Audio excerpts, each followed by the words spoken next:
This is episode 37 of This Makes Me Happy. Hi, and welcome to This Makes Me Happy. This week, we're taking a small break from releasing a new episode. Work obligations got in the way, and because we want to do justice to all of our guests, we decided to take a break from releasing a new episode rather than rushing the final product. We will be back next week with a new guest.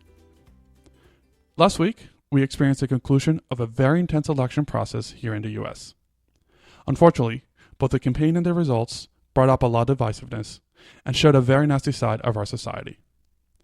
I think that no matter who had won the elections, this would have been a very heavy-hearted week.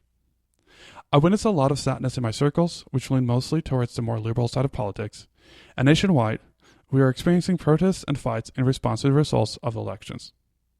On the other hand, we saw a surge in hate speech and discrimination, echoing the campaign's rhetoric. We saw people from both sides belittling the opinions of those with opposing views. Both sides have cast stones, and the nation seems, more than ever, divided and focused on us versus them. While I have my opinions on the topic, I don't want to use this platform to make a statement on either party or the results of the elections. I do want to comment on the divisiveness we're experiencing. We're focusing too much on the parties and not enough on the people.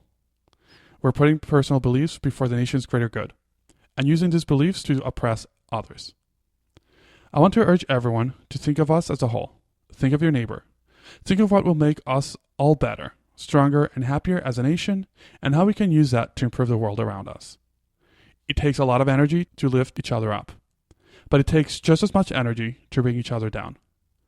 At least, if we work together, we'll be better off, and we'll build a happier, more sustainable, and viable society.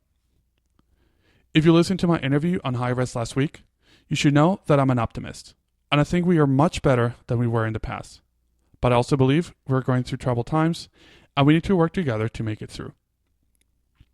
This week, I will share on social media some of our past episodes that I believe will help us reflect. Please go back and listen as we process the current situation. Here's a list of my selection and why I picked them. Episode 1 with Josh Silverman. His focus on people and how helping others makes him happy is inspiring and can help us think of our neighbors and how we relate to them in a new way. Episode 4 with Rabbi Manis Friedman.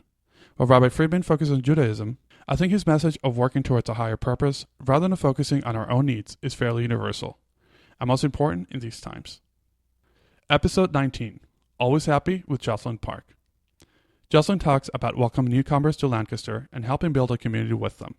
Her optimism and positive energies are contagious, and I hope that brings some light to your day. Episode 23, Find Your Passion, Protect What You Love with Warren Nielsen. Warren talks about sustainability, making a better world for everyone, and thinking more about the consequences of our choices before succumbing to our wants. A much-needed message. Episode 24, Happiness Without Borders with Maggie Gila. We hear about Maggie's experience traveling around the world, adapting to different cultures, and how a single act of kindness from a stranger changed her. Episode 28, The Art of Entertaining with Christina Arfa Pines. Christina uses food and entertainment to unite people. Christina's sense of community and bringing people together is the perfect metaphor for our nation. We need to invite more people to break bread together. Episode 24, Spreading Love and Happiness with Shirley Landis. Making others happy makes Shirley happy. Making someone smile is a win for her. How much better could we be if more of us thought that way? I want to encourage everyone to think deeply about how we can improve our world. Hate won't do it, and I believe there is definitely a way to advance together for the greater good without having to stump over those who see the world through a different lens. At the end of the day, we will only be happy if we work together and support each other. And as the Dalai Lama said, the very point of life is to be happy. Thank you for listening, and we'll see you next week with a new episode.